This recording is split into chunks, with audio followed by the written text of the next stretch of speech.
Hyderabad future సిటీలో global summit కార్యక్రమం జరుగుతుంది. సమ్మిట్లో ఏర్పాటు చేసిన స్టాల్స్ అక్కడి అతిథులను ఆకట్టుకున్నాయి. పలు సంస్థలు తమ ప్రొడక్ట్స్ ను ప్రదర్శించాయి. అందులో భాగంగా నాగర్ కర్నూలుకు చెందిన వెల్ఫేర్ స్టాల్ స్టూడెంట్ గగన్ చంద్ర 3-in-1 సైకిల్ ను స్టాల్స్ లో ప్రదర్శించారు. సోలార్, బ్యాటరింగ్, పెడల్ ద్వారా దీనిని ఉపయోగించుకోవచ్చని చెప్పాడు. ఇదే విషయానికి సంబంధించి మరింత సమాచారాన్ని మా ప్రతినిధి సునీల్ అందిస్తారు.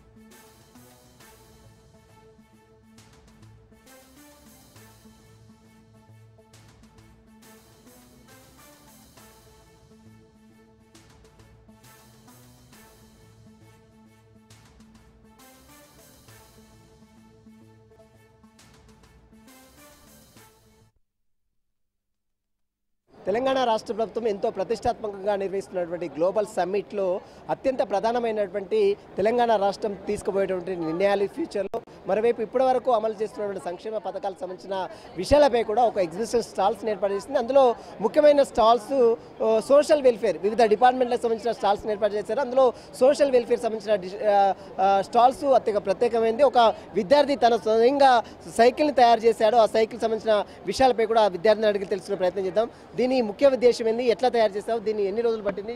My name is Gagan Chandra sir. Nagar Kurnool district నుంచి వచ్చాం సార్. ఈయన మా గైడ్ టీచర్ సార్. మా గైడ్ టీచర్ సీతారాం సార్.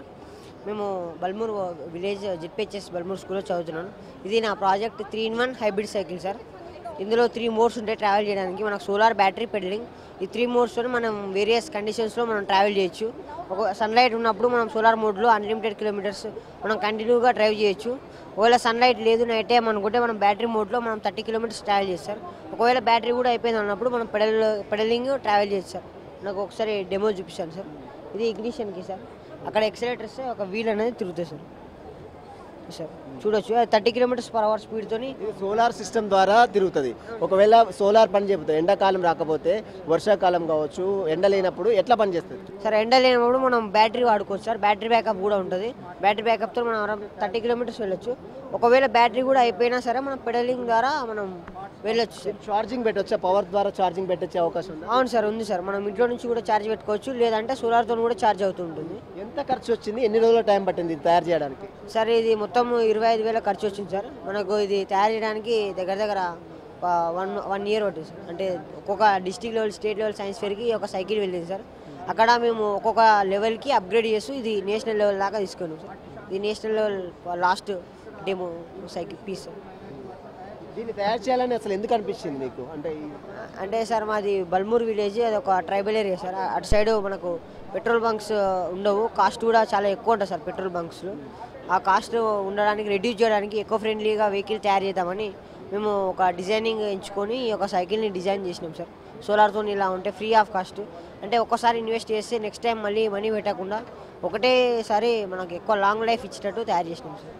ఇది చూస్తున్నాం, మొత్తం మీద పెట్రోల్ని ఆదా చేయడం కోసము ఓ విలేజ్కి చెందినటువంటి, రూరల్ బ్యాక్గ్రౌండ్ చెందినటువంటి ఒక విద్యార్థి, నాగర్ కర్నూలు చెందినటువంటి ఒక సామాన్య విద్యార్థి 25,000 రూపాయల, కేవలం 25,000 రూపాయలతో దాదాపు ఒక సైకిల్ని తయారు చేశారు. ఈ సైకిల్లో బ్యాటరీ సిస్టమ్ ఉంటుంది, సోలార్ సిస్టమ్ ఉంటుంది. ఒకవేళ సోలార్తో నడవకపోతే, ఒకవేళ బ్యాటరీ బ్యాకప్ ఉంటుంది, బ్యాటరీ కూడా నడవకపోతే వీల్ ద్వారా, పెడల్ ద్వారా తిరగడానికి అవకాశం ఉంది.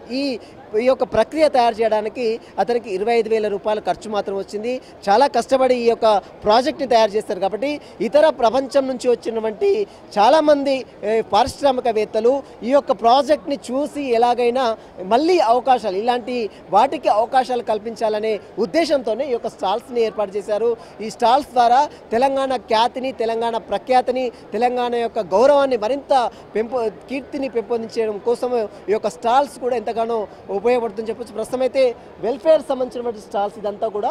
ఈ వెల్ఫేర్ సంబంధించినటువంటి స్టాల్స్లో అనేక చేతి వృత్తులు, కళాకారులు వేసినటువంటి, చేతితో వేసినటువంటి యొక్క వృత్తులకు సంబంధించినటువంటి ఎగ్జిబిషన్స్ మొత్తం కూడా ఇక్కడ ఏర్పాటు చేశారు. ఒకసారి అడిగి తెలుసుకుందాం, ఈ యొక్క వెల్ఫేర్లో మీరు ఈ యొక్క చేతి వృత్తులకు సంబంధించిన దాంట్లో ప్రధాన ఉద్దేశం ఏంది ఇక్కడ పెట్టడానికి? ఇది వెల్ఫేర్, అన్ని వెల్ఫేర్ శాఖలకు సంబంధించినటువంటి ఒక మాతృకగా చేసుకున్నాము.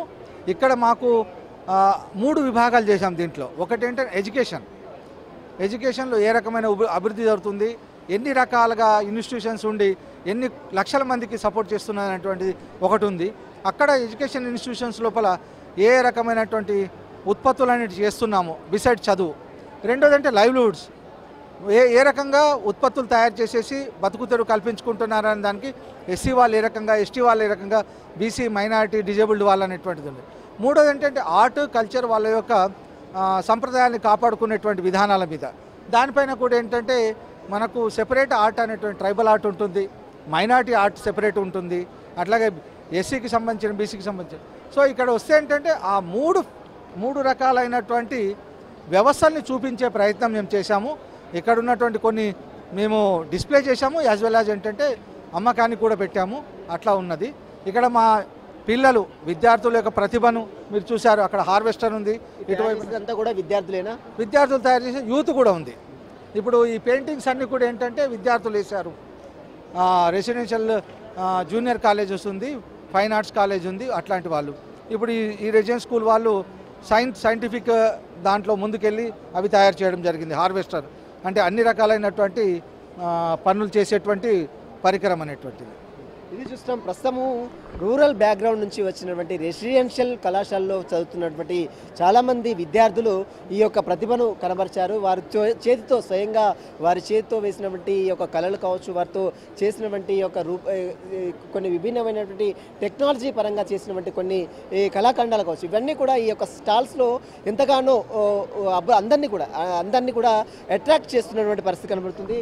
ప్రస్తుతం చాలామంది విద్యార్థులందరూ కూడా చాలామంది స్టాల్స్ చూడడానికి వచ్చినటువంటి వారందరూ కూడా ఈ యొక్క స్టాల్స్ ఎంతగానో ఆకర్షించే విధంగా, అట్రాక్ట్ చేసే విధంగా ఉంది. ఎందుకంటే విదేశాల నుంచి వచ్చినటువంటి ప్రతినిధులు ఇలాంటి స్టాల్స్ చూస్తే వారికి ఏదైనా ఒక అవకాశం కల్పిస్తారు. తెలంగాణ రాష్ట్రం కీర్తి మరింత ప్రపంచానికి వెళ్ళే దానికి ఒక మంచి అవకాశంగా ఈ యొక్క రాష్ట్ర ప్రభుత్వము గ్లోబల్ సమిట్లో ఈ యొక్క స్టాల్స్ని ఏర్పాటు చేసింది. కాబట్టి ఈ స్టాల్స్ ద్వారా వివిధ కళాశాలకు చెందినటువంటి విద్యార్థులు, ముఖ్యంగా ట్రైబల్ ఏరియాలకు చెందినటువంటి విద్యార్థులు ఎంతో కష్టపడి ఉన్నతమైనటువంటి స్థానంలో ఈ రకంగా ఎదగడం పట్ల ప్రపంచం మొత్తం చూసే విధంగా ఈ స్టాల్స్లో తమ ప్రతిభను కనబరుస్తున్నారు.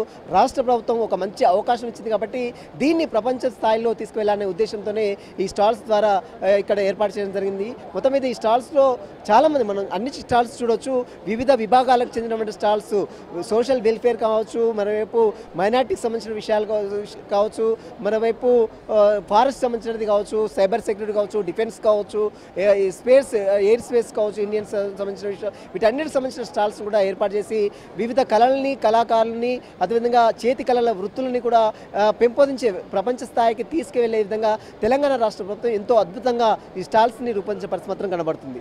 Vote studio.